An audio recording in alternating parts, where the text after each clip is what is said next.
நம்ம சாதாரணமாக நினைக்கிறோம், ஒரு மெசேஜ் அனுப்பிடுறோம், அனுப்பிட்டு ஒரு ஃபோட்டோ அனுப்பிடுறோம், வீடியோ அனுப்பிடுறோம், டெலீட் பண்ணிடுறோம்.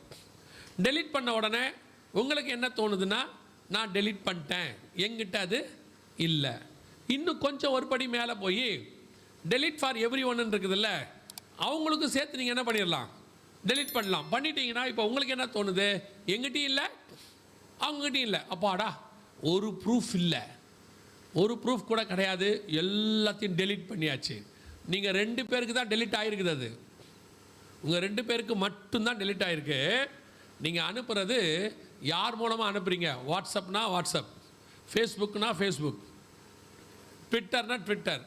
அந்த ஓனரோட கிட்ட அது ஒன்று காப்பி இருக்கும். ஓனர்னா அவங்களுடைய டிபார்ட்மெண்ட்டில் அது இருக்கும், வாட்ஸ்அப் கிட்ட இருக்கும். இப்போ உங்கள் ரூல் மாற்றிருக்காங்க. முன்னாடி 1 மாதம் 2 மாதம் வச்சுக்கிறேன்னு இருக்கு, இப்போது நிரந்தரமாக வச்சுக்கிறதுக்கு ரூல் மாற்றிருக்கிறாங்க. இப்போ நீங்கள் அனுப்புறது எல்லாம் அவங்கக்கிட்ட இருக்கும், ஒரு காப்பி. நீங்கள் தான் டெலீட் பண்ணிவிடுவீங்க, அவங்க தான் டெலீட் பண்ணுவாங்க. ஏங்க இது எப்படி சொல்கிறீங்க, உண்மையாக சொல்கிறீங்களா? கொஞ்சம் உங்களுக்கே தெரியும், யோசித்து பார்த்தா. ஒரு 10 வருஷத்துக்கு முன்னாடி உள்ள ஃபோட்டோ திடீர்னு உங்கள் ஃபோனுக்கு வருதா? இப்போ கூகுள்கார அனுப்புகிறானா? 10 வருஷத்துக்கு முன்னாடி உள்ள உங்கள் மெமரி, போன வருஷத்துக்கு முன்னாடி மெமரி நம்மகிட்டே இல்லை. ஃபோட்டோ இப்போ தான் ஃபோட்டோ வருது. எப்படி வந்துச்சு, யார் ஸ்டோர் பண்ணி வச்சுருந்தாங்க, நமக்கே தெரியல. அப்படி ஒரு ஃபோட்டோ இருந்தது, எடுத்தது தெரியும், டெலீட் பண்ணிட்டோம், மறந்துட்டோம். ஆனால் திருப்பி ஃபோட்டோ வருது. இப்போ 2 வருஷம் கழிச்சு வருது, 4 வருஷம் கழிச்சு வருது. அப்போ இது எங்கே இருந்துச்சு இது வரைக்கும்? நம்ம ஃபோனில் இல்லை, ஃபோனையே மாற்றிட்டோம், நம்ம வேறு ஃபோனுக்கு வந்துட்டோம். ஆனால் இந்த ஃபோனுக்கு வருது, போன ஃபோனில் எடுத்தது. எப்படி வருது? உங்களுடைய ஒவ்வொரு மெசேஜும் மேயப்படுகிறது, உங்கள் ஒவ்வொரு மெசேஜும் ஒரு இடத்தில் ஸ்டோர் ஆகிறது. மறந்துடாதீங்க, ஸ்டோர் ஆகுது. யாரோ ஒரு இடத்துல அதை வச்சுக்கிட்டு தான் பல நாட்டு உளவு நிறுவனங்கள், அரசாங்கங்கள் இவங்ககிட்ட வாங்கி தீவிரவாதிகள் என்ன அனுப்புகிறாங்க பேசுகிறாங்கன்றதை கண்டுபிடிக்கிறாங்க. அதனால தான் இப்போ லெபனானில் கொஞ்சம் வருஷமாகவே செல்ஃபோன் யூஸ் பண்ணுறதில்ல, வெறும் பேஜர் மட்டும் யூஸ் பண்ணாங்க. இப்போ அதையும் அடிக்கிறாங்க. ஏன்னா இவங்க அனுப்புறதெல்லாம் படிக்க ஆரம்பிச்சிட்டாங்க. அதனால தான் அவன் செல்ஃபோன் யூஸ் பண்ணுறதே கிடையாது.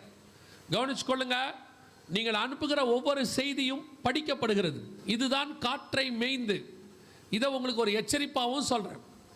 செல்ஃபோனுங்கிறது ஒரு நல்ல இன்ஸ்ட்ருமெண்ட். தேவைக்கு மட்டும் யூஸ் பண்ணால், ஏதோ பேசணும், முக்கியமான விஷயத்தை அனுப்பணும், வேலை ஓவர். சில ஆட்கள்லாம் சும்மாவே ஃபோட்டோ எடுத்து அனுப்புறது, ஒரு நாளைக்கு 100 ஃபோட்டோ எடுக்கிறது. எதுக்கு எடுப்பீனே தெரிய மாட்டேங்குது. கேட்டால் அதுக்கு பேர் செல்ஃபி. ஒரு நாளைக்கு 10 ஃபோட்டோ 20 ஃபோட்டோ இப்படி கோணல் மானலாக வச்சுக்கிட்டு எடுக்கிறது, வாயை கோணிக்கிறது, கையை கோணிக்கிறது, எடுத்து அப்படி வைக்கிறது. இந்த செல்ஃபி கடைசி காலத்தினுடைய அடையாளம் தெரியுமா உங்களுக்கு? அது கூடவான்றீங்களா? 2 தீமோத்தேயு புஸ்தகம் 3ஆம் அதிகாரம் 1-2 வசனங்கள் வாசிங்க.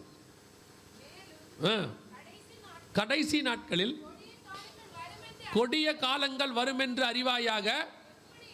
நல்லா கவனிங்க, கொடிய காலம் அப்படின்றதுக்கு முதல் ஃபஸ்ட்டு கொடிய காலம் என்பதுக்கு என்னங்கிறதுக்கு அவர் சொல்கிறாரு. எப்படி எனில் மனுஷர் என்ன பிரியம், தற்பிரியம். அவன் மேலேயே அவனுக்கு ஆசை. அது பியூட்டி பார்லராக இருக்கட்டும், இல்லை அலங்காரமாக இருக்கட்டும், என்ன வேணா இருக்கட்டும், அதெல்லாம் ஒன்று இருக்குது. இப்போ அதையும் தாண்டி இதுதான் தற்பிரியத்தின் உச்சம். எதுன்னு கேட்டால் செல்ஃபி. ஒரு நாளைக்கு 100 ஃபோட்டோ 200 ஃபோட்டோ எடுத்துக்கிட்டே இருக்கு. இப்படி எடுக்குது, அப்படி எடுக்குது, அப்படி பார்க்குது, இப்படி பார்க்குது. பிரியம் அப்படின்னு பைபிள் சொல்லுது. சில ஆட்கள்லாம் ஹோட்டலுக்கு போனால் சாப்பாடு வச்சோன்னே சாப்பிட்றதில்லை. இப்போ முந்திலாம் சாப்பாடு வச்சோன்னா குடும்பமாக ஜோம் பண்ணுவோம், இல்லை அதுவும் இல்லை, சாப்பிட்றதும் இல்லை. வச்ச உடனே யாரையும் சாப்பிட விடுறதும் இல்லை. இருங்க இருங்க அப்படின்ட்டு ஃபோட்டோ எடுக்கிறது வச்சுக்கிட்டு அதை ஒரு பொழப்பாக்கிட்டாங்க. இப்போ வா பசியில் உட்காந்து ஆர்டர் பண்ணால் ஃபோட்டோ எடுக்கிறது மட்டும் இல்லை, எடுத்து வாட்ஸ்அப்பில் ஸ்டேட்டஸ் வைக்கிறது, நாங்கள் என்ன சாப்பிட்டோன்னு. அவன் சாப்பிடாம வயிற்றுச்சல்ல இருக்கான், அதை போட்டு வைக்கிறது. தற்பிரியம். நாங்கள் என்ன சாப்பிட்டோம் தெரியுமா? நல்லா கவனிங்க, செல்ஃபோனை நீங்கள் யூஸ் பண்ணுறது தேவைக்கு மட்டும். எந்த ஒரு காரியமே தேவைக்கு யூஸ் பண்ணிட்டு விட்டுட்டிங்கன்னா நல்லது. அளவுக்கு அதிகமாகனா எல்லாமே ஆபத்து தான். இப்போ கடைசி காலத்தில் செல்ஃபோன் அளவுக்கு அதிகமாக போயிட்டே இருக்குது. சிலர்லாம் செல்ஃபோன் இல்லாமல் இருக்கவே மாட்டோம். ஒரு நிமிஷம் செல்ஃபோன் இல்லாட்டி ஒரு மாதிரி ஃபீல் பண்ணுறாங்க.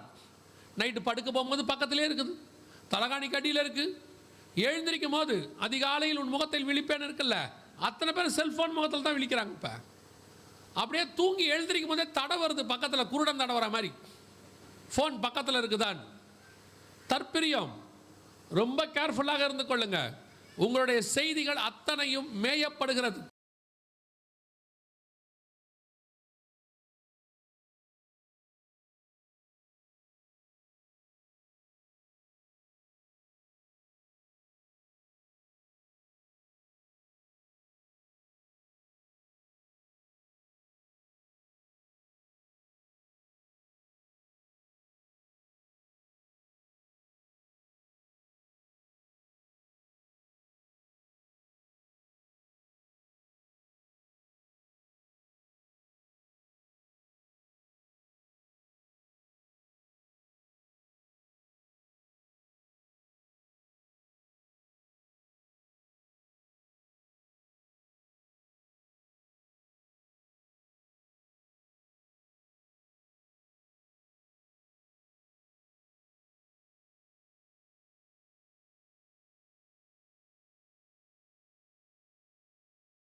உங்களுக்கெல்லாம் ஒரு சேஃப்டின்னு ஒன்று சொல்லி கொடுத்துருக்குறான் இந்த டெக்னாலஜிக்காரன்.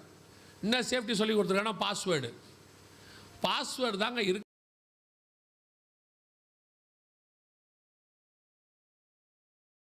இருக்கிறதுலேயே பாதுகாப்பு. சிலர் பாஸ்வேர்டு போட்டாச்சுன்னா பெரிய ஸ்விஸ் பேங்க்கில் பணத்தையே எடுக்க முடியாதபடி அவங்களுக்கு ஒரு பெரிய சந்தோஷம். பாஸ்வேர்டு போட்டு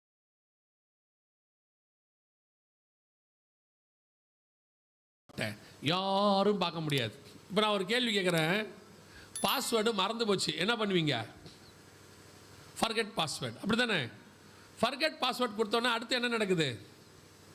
அவன் ஒரு பாஸ்வேர்டு கொடுக்குறான், இது வழியாக என்ன செய்யுங்க, உள்ளே போங்கன்னு. இப்போ அந்த பாஸ்வேர்டு வழியாக அவன் போக முடியாதா? நீங்கள் மட்டும்தான் போக முடியுமா?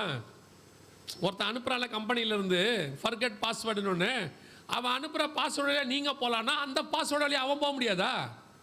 அப்புறம் என்ன சேஃப்டி இருக்க? அது எல்லாமே உங்கள் மனசை சந்தோஷப்படுத்துறதுக்கு உங்களுக்கு பரவாயில்ல, பாஸ்வேர்டு போட்டோம், யாருக்கும் தெரியாது, உங்களுக்கு தான் தெரியாது. நீங்கள் யாருக்கிட்ட வைக்கிறீங்க? கூகுள்னா கூகுள்காரனுக்கு தெரியும், வாட்ஸ்அப்னா வாட்ஸ்அப்காரனுக்கு தெரியும், ஃபேஸ்புக்னா ஃபேஸ்புக்காரனுக்கு தெரியும். அப்போ செல்ஃபோன் யூஸ் பண்ண வேணாமா? யூஸ் பண்ணுங்க. ஏன் கவர்மெண்ட்டே சொல்லுது, பேங்க்கு டீட்டெயில்ஸு பாஸ்வேர்டு எதையும் எங்கே வைக்காதீங்க, ஃபோனில் வைக்காதீங்கன்னு கவர்மெண்ட்டே சொல்லுது. ஆமாம், உண்மை. யார் வேணாலும் எடுத்துருவாங்க. அதை ஏன் வைக்காதீங்கன்னா, சிலர் பார்த்தீங்கன்னா பர்சனல் வீடியோஸ், பர்சனல் ஃபோட்டோ, தேவையில்லாத காரியங்கள் எல்லாத்தையும் எடுக்கிறது பத்தாதுக்கு அனுப்புறது வேறு. ரொம்ப கேர்ஃபுல்லாக இருந்து கொள்ளுங்க, உங்கள் நல்லதுக்கு தான் சொல்கிறேன். கடைசி காலத்தில் காற்றை மேய்கிறார்கள். நான் இல்லைங்க என் ஃபோனில் அப்படிலாம் பார்க்க மாட்டாங்க அப்படின்னீங்கன்னா, நான் ஒரே ஒரு காரியத்தை சொல்லிவிட்டு அடுத்த பாயிண்ட்டுக்கு போகிறேன். நீங்கள் வேணால் செக் பண்ணி பாருங்கள் நான் சொல்கிறத. உங்கள் வாட்ஸ்அப்பில் உங்கள் ஃப்ரெண்டுக்கு ஒரு மெசேஜ் ஒன்று அனுப்புங்க, தொடர்ந்து ஒரு 3 நாள் அனுப்புங்க. எனக்கு இது வேணும், ஒரு குறிப்பிட்ட மிக்சியோ, கிரைண்டரோ, காரோ, 2 வீலரோ, கூலிங் கிளாஸோ, இல்லை செருப்போ, ஏதோ ஒன்று எனக்கு வேணும், இது எங்கே கிடைக்கும், நல்லதாக எங்கே கிடைக்கும், எங்கே வாங்கலான்னு கேட்டு அனுப்புங்க. உங்கள் ஃப்ரெண்டுக்கு நீங்கள் அனுப்புங்க, மெசேஜ் அனுப்புங்க, ஃபேஸ்புக்கில் அனுப்புங்க, இல்லை வாட்ஸ்அப்பில் அனுப்புங்க. தொடர்ந்து ஒரு 2-3 தடவை அனுப்புங்க. ஒரு 3 நாளில் பாருங்கள், உங்கள் இமெயிலுக்கோ வாட்ஸ்அப்புக்கோ ஏதோ ஒன்றுக்கு ஒரு விளம்பரம் ஒன்று வரும். நீங்கள் என்ன கேட்டிங்களோ அது விளம்பரமாக நிற்கும். வருதா இல்லையான்னு மட்டும் நீங்கள் செக் பண்ணி பாருங்கள். ஏன் அப்படின்னு கேட்டிங்கன்னா, நீங்கள் அனுப்பக்கூடிய மெசேஜை மட்டும் படிக்கிறதுக்கு இந்தியாவில் மட்டும் 300 சென்டர் இருக்குது, டேட்டா சென்டர்ஸ். கீவேர்டெல்லாம் அவங்கக்கிட்ட போயிடும். நீங்கள் எந்தையாவது கடைக்கு போனீங்கன்னா, ஏதாவது வாங்கின உடனே உங்கள் ஃபோன் நம்பர் கேட்குறாங்களா? பில்லு கொடுக்கறதுக்கு முன்னாடி ஹோட்டலுக்கு போனாலும் கேட்குறாங்க, ஜெராக்ஸ் கடைக்கு போனாலும் கேட்குறாங்க, எங்கே போனாலும் ஃபோன் நம்பர் கேட்குறாங்களா? எது கேட்குறாங்க? உங்கள் ஃபோன் நம்பர் வச்சு அவங்க என்ன பண்ண போகிறாங்க? உங்கள் ஃபோன் நம்பர் இன்றைக்கி ஒரு சொத்து மாதிரி. டேட்டா என்ட்ரிக்காரனுக்கு ஃபோன் நம்பர்ஸை கொடுத்துட்டிங்கன்னா, இத்தனை ஃபோன் நம்பருக்குன்னு இவ்வளோ காசு இருக்குது. அவங்க வாங்கிட்டு உங்கள் ஃபோன் எல்லாத்தையும் அவங்க ட்ராக் பண்ணுவாங்க. ட்ராக்னா என்ன? மெசேஜ் போகிறதெல்லாம் பார்ப்பாங்க.